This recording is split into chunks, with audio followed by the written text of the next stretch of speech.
پورے سال کے روزے رکھیں گے، کیونکہ اللہ تبارک و تعالیٰ نے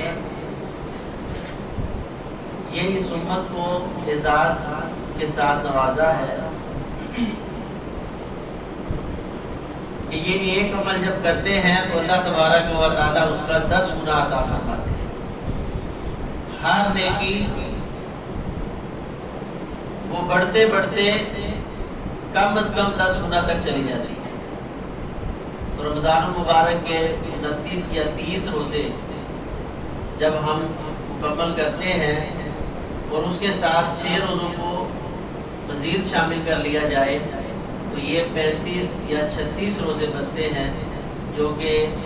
عام سال کے دن 360 یا 50 کے درمیان میں ہوتے ہیں۔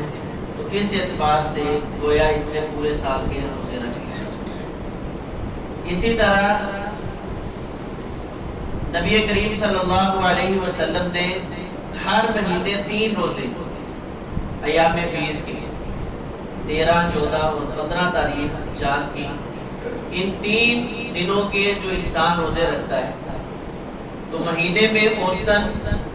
30 دن اور 29 دن یہی ہوتے ہیں، تو ہر ایک روزہ 10 کے برابر ہوا،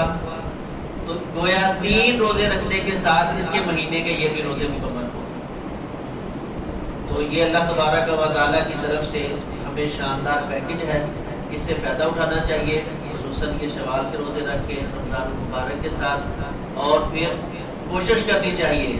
اگر تو اللہ تبارک و تعالیٰ توفیق دے پیر اور جمعرات کا روزہ مستقل طور پر رکھے، نہیں تو کم از کم ایام 20 کے روزے جو ہے وہ ہمیں رکھ کر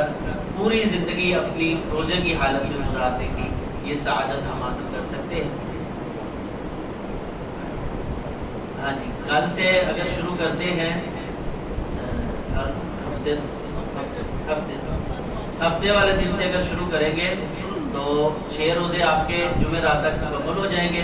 اور 3 ایام 20 بھی اس کے اندر شامل ہو جائیں گے، اور پیر اور جمعرات کے روزے بھی اس میں شامل ہو جائیں گے۔ ہفتے سے لے کر جمعرات تک اگر آپ روزے رکھتے ہیں تو یہ اس مہینے جو ہے 3 سعادتیں آپ اکٹھی جو ہے حاصل کر سکتے ہیں۔ پیر جمعرات کا روزہ بھی مل جائے گا اور ایام 20 کے بھی مل جائیں گے، اور 6 روزے ہفتہ سے جمعرات تک یہ بھی آپ کے مکمل ہو جائیں گے۔ اللہ تبارک و تعالی ہمیں عمل